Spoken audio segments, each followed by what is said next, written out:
our guy, the one and only Rich Hollenberg. What's going on, pal? How are you? Jay, it's good to see you. Where do I get myself a JR button for my lapel? You got to go. You got to do the RH, buddy. You got to do the RH. Simple, man. I just went on Amazon. I was like, it can't be this easy. And it was. And some people still ask, like, who's JR? I'm like, oh, okay. But you got to put your own little style on it, man.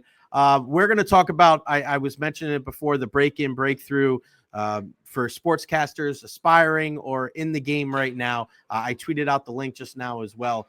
Make sure everybody signs up right now. We're going to get into that here momentarily, but college hoops, March Madness. And when the last time you and I spoke, and ironically enough, it was here when I was at Emily, we spoke about Houston. And that's a team right now that, there's teams that are going to look at Florida. They're going to look at Auburn. They're going to look at Duke. But Houston's another one of those teams where they are just so dangerous, and a team to certainly keep an eye on as the tournament gets underway this weekend. I couldn't agree more, Jay. I think Houston, for some strange reason, flies under the radar. And the only sense I can make of it is that they don't have an eye-popping offense like so many teams, especially in the SEC, have had. You look at all the other one seeds and Florida and Auburn and Duke, they all have spectacular stars, singular stars, Janai Broome, Cooper Flagg, Walter Clayton. But what Houston has is not only the best defense in America this year, they have been the best defense in America for at least the last 5 years. And this is a team that wins with defense. The biggest difference is this year they have some knockdown, lights-out shooters from outside three-point range who can not only keep you in games, but win you. Emmanuel Sharp, Tampa native, is one of the best three-point shooters in the country, and he always plays his best in conference tournament games and postseason games. And then they have LJ Cryer, who's been around for a long time, first with Baylor, now with Houston. This is a team that brought 4 of their 5 starters back because everyone felt like they had unfinished business. And the one dude they brought in, Milos Uzan, has taken control of that offense from the point guard position and bought into how hard this team plays. And I think, personally, they're the team to beat in the NCAA tournament. What about a team like Florida? Obviously, keeping an eye on them, and we know, like, oh my God, it seemed everybody and their mother from the SEC was able to make it, but it's just such a strong year. But the Gators, the way that not just that they won, Rich, but the way that they won some of these games this year.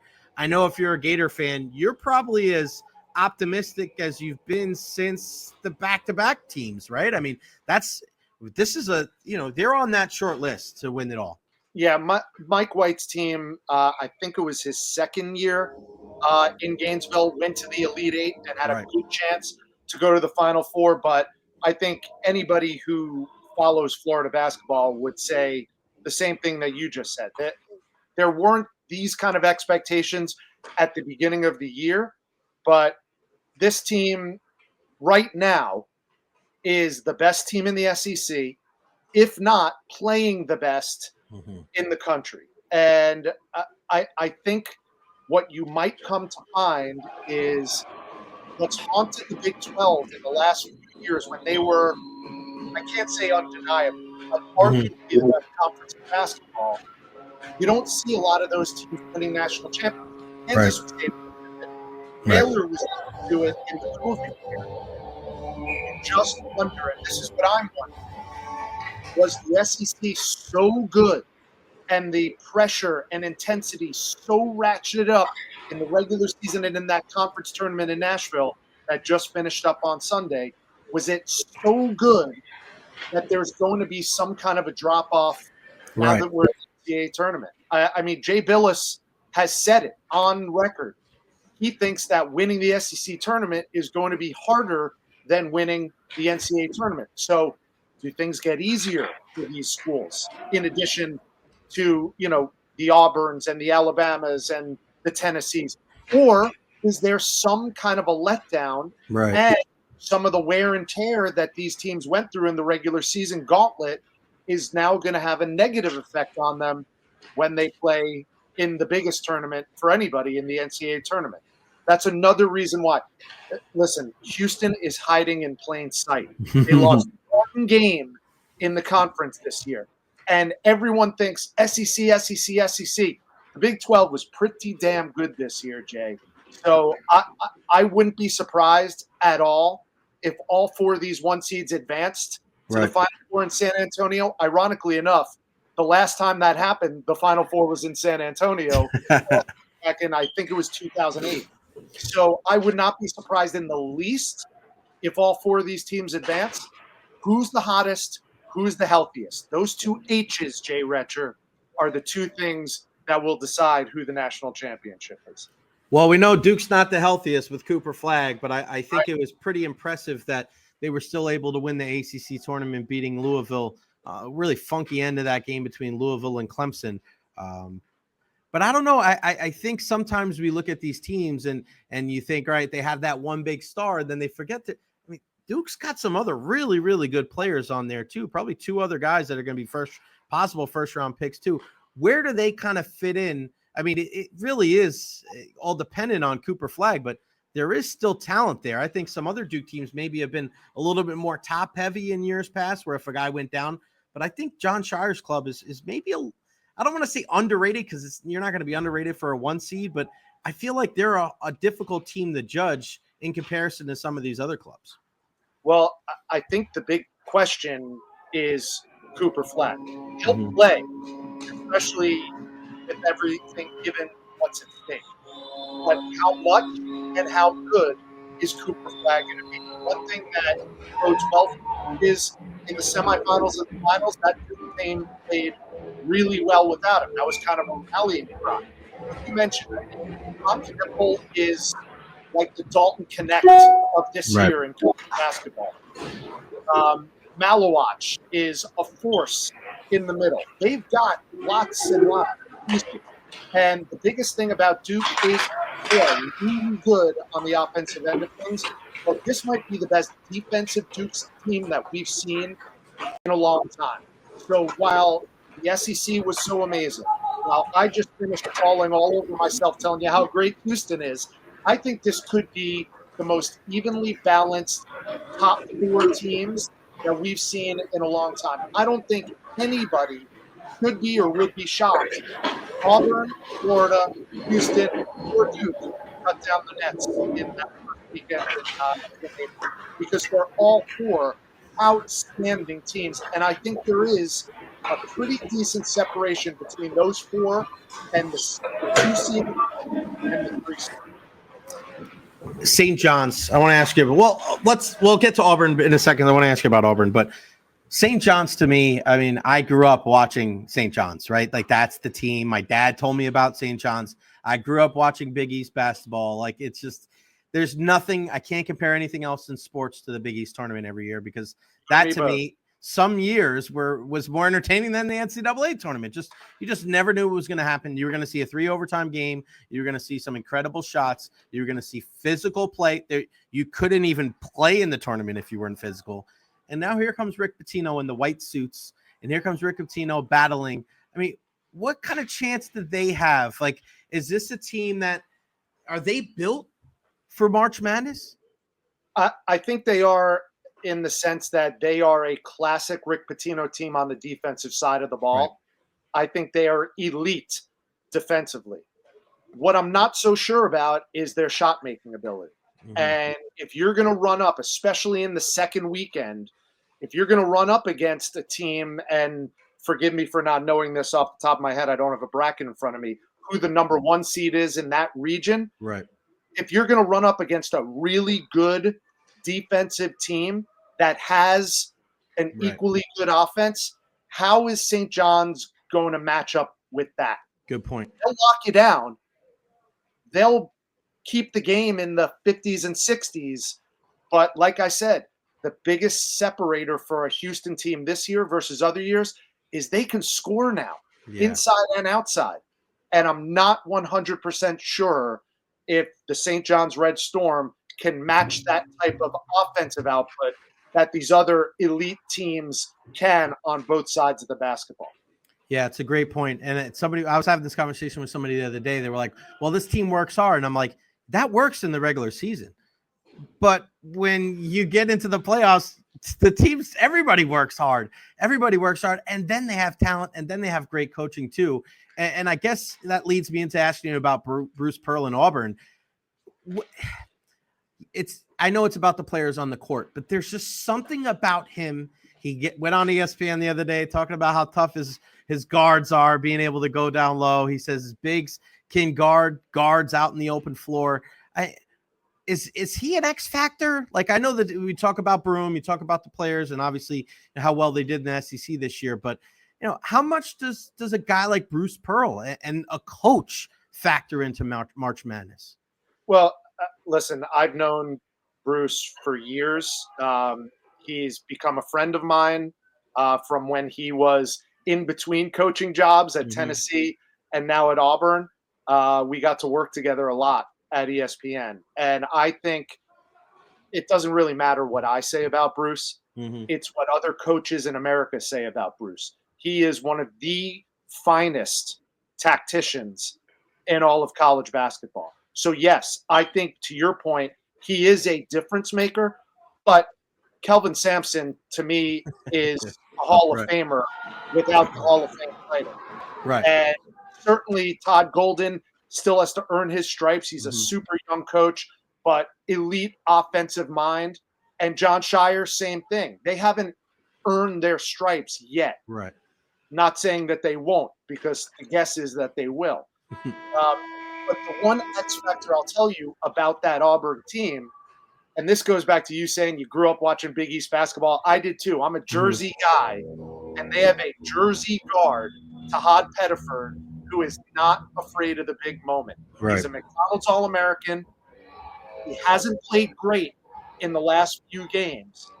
But, man, I got to see him up close and personal when Houston and Auburn met in November in what felt like a Final Four game. I called that game. And Tahad Pettiford was the star in that game. And he's been a star all season, but in a league and a team with Janai Broom that is full of stars, he took a little bit of a back seat. This dude is going to be an X factor. He is not afraid of the big moment. And if he can rise up and raise his level of play, he's a guy who you're going to see in the one shining moment highlights for Auburn, because he is a guy that is not afraid of taking and making that big shot. And if he is doing that in this tournament, then Auburn is I just can't wait till it gets underway. Before we talk about your break-in, breakthrough, everything we've got going on for these aspiring sportscasters and current sportscasters, I want to ask you about the game that you were calling at USF, the Love Wins night. You had such a prophetic call there at the end as USF was able to come away with the victory. It was a tumultuous season, obviously losing Amir right before the season. They're starting the search for his replacement, and we tip our caps to Ben Fletcher and the way that he was able to kind of hold this whole thing together. But what was it like to be on the call that night with Tom Crean, who we all know Amir meant so much to him and means so much to him? Sometimes it's more than just sports. And I thought, like, just with you two guys being on the call, it just made that much sense. Like, you guys did such a phenomenal job. I went back and watched the game on ESPN Plus after. But what was it like to be a part of that, Rich? Because you've been a part of so many great broadcasts in your career, but to be at a place in your backyard on such a special night, you felt the energy in the room. What was it like to be the play-by-play man that night?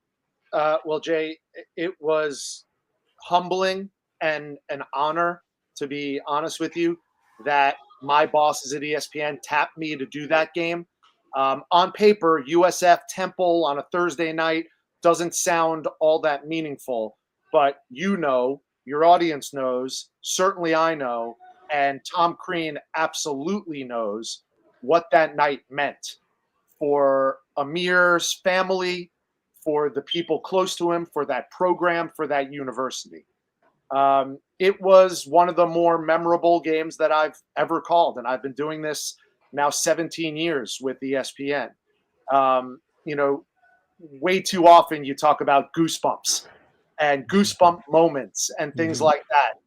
I had goosebumps that entire night. And the fact that it ended the way it ended, I don't want to sound trite when I say this, but you just had the feeling like there were bigger things Right. at play. I would never mention the basketball gods Mhm. because that determines the outcome of games. This was bigger than that, like you Right. said. And I was just honored to be one of the voices that got to tell Amir's story and his lasting legacy, and certainly working side by side with Tom, who is a friend of mine and knows Amir and Amir's family as well as anybody. Right. Something that I'll never forget, and I'll carry it with me for the rest of my days. And to put a cap on that, not that you asked, but as admirable a job as Ben Fletcher did, I think most people realize that it was not a long-term answer for this Right. USF program. I cannot think of a better replacement than Tom Crean for that job. You think he would take it, Rich? I don't. I can't say definitively, Right. but I think USF would be foolish to not at least engage in that conversation. Tom lives an hour away from campus. Tom is close to that program because of Amir's connection to it. I know deep down in his bones, he is an excellent analyst, but I know deep down in his bones, he still thinks he's got another run or two in him as a head coach. And I think for years, ever since I covered USF, when Stan Heath was the head coach, I think this is a sleeping giant of a basketball program. I think you can recruit if they have some NIL money that they could collect, and Tom would be a great person to help with that department. I just think that is a call that they should make. Whether it worked out or not, I do not know. But since it came up and it's top of mind, I'm a big fan of USF and Tom Crean. Right. Would love to see something. And I wonder if Tom would almost get into a point of like he was carrying on Amir's legacy, right? Like it's one thing to be close. It's a one thing, like you said, it's a sleeping giant, but it's almost like Amir built this. Let me help usher it into kind of that next generation. Do you feel that sentiment makes sense? He's a torchbearer. He's he's carrying the torch for Amir, and it's a full circle type of a situation. Right. Because Amir learned in many ways at the side of Tom Crean for those years at UGA before he went to Kennesaw and lit the world on fire. And that's what led to him getting the USF job. Again, it sounds like a great story that we could all tell somewhere down the road. And you would be in the movie, my friend. That would be pretty damn cool. All right, let's get into this, man, because I know somebody reached out to me earlier today. You've done such a great job, breakthrough with people that are aspiring to be sportscasters, young sportscasters trying to take their game to the next level. And then you sent out the video today. I've retweeted it. You have a very, very special Zoom webinar here with Laura Rutledge and some other folks. Let everybody know, man, because I know that you are so passionate about this, of helping that next generation of sportscasters. I am, Jay, and I appreciate you bringing it up, pal. The one thing I'll tell you is this: on the heels of what we were just talking about with Tom and Amir and all of that, it's about legacy, right? And whatever game I call at ESPN, whatever shows I host for the Tampa Bay Rays, I now know will pale in comparison, legacy-wise, to what I'm doing with the next generation of sportscasters. I started this Breaking and Breakthrough program 3 years ago. It's really been 4 to 5 years in the making, but I've been running these cohorts for the last 3+ years. And now I've built this community to about 200 people who have come through the program. So my business partner and I wanted to do something big this year to celebrate. And the live event that you mentioned has been months and months in the making. I wanted to make sure that it was something special that not just people within the Break-In and Breakthrough community could benefit from, but anybody who's interested in sportscasting, who wants to get a little peek behind the curtain as to what it's like to be in this business. But even more importantly and more valuable, to the people who are thinking to themselves, whether they're in high school, college, or beyond, man, I would love to try this out as a career. This event is something that we planned with all of those people in mind. You mentioned Laura Rutledge. She is one of the brightest stars at ESPN. She's not only accomplished in the studio as a host, she's also one of the best sideline reporters that the sportscasting industry has right now. Monday Night Football, the college football championship game, you name it, Laura Rutledge is there. So she's become a good friend, and she was nice enough. She's going to join us. You're going to get to talk to and hear from Laura Rutledge. Andy Jacobson, who not a lot of people would know, but that's because he doesn't want you to know about him. He is a producer. So he spends his time in a control room or a production truck outside the stadiums and the arenas. But he has ascended to the point where he is the lead producer for ESPN Sunday Night Baseball. He's also been tasked in the past doing some of their most creative endeavors, like the Simpsons cast that they did this past year. Andy Jacobson was the producer for that broadcast. He's a good friend of mine. I worked with him on many, many Big 12 games through the years. He's going to join. And then I enlisted someone who is outside the sportscasting realm.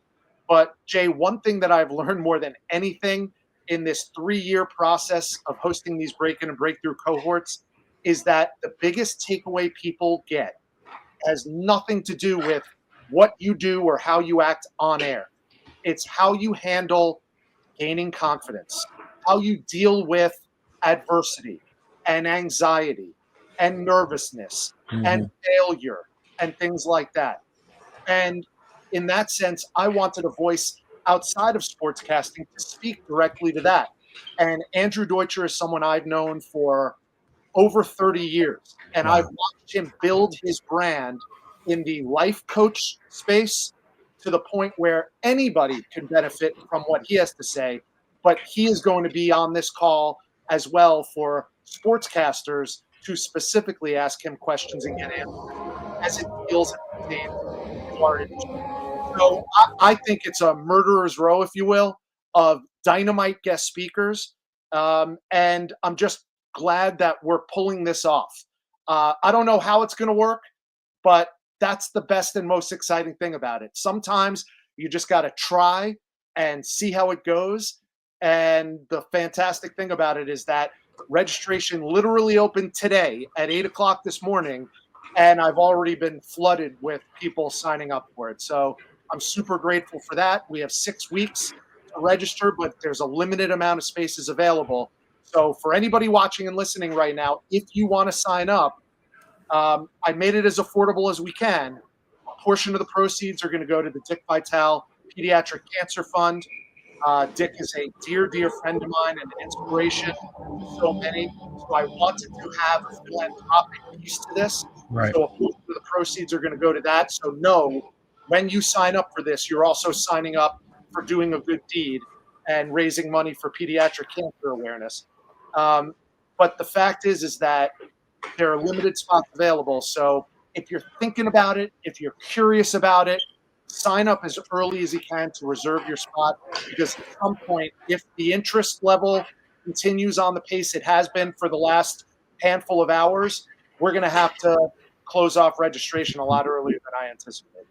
RichHollenberg.com. I just went to it right now. It's right there on the front of the screen, so you can't miss it. We'll also put the link here on the interview as well. I want to piggyback on what you said there, because I hang out a lot with Phil Esposito at these Lightning games, and I'm always busting his chops of, you scored 76 goals. Do you remember this? Do you remember this? And oh man, it must have been great being a Bruin and being a Ranger. And he's just like, yeah, my legacy will be the Lightning.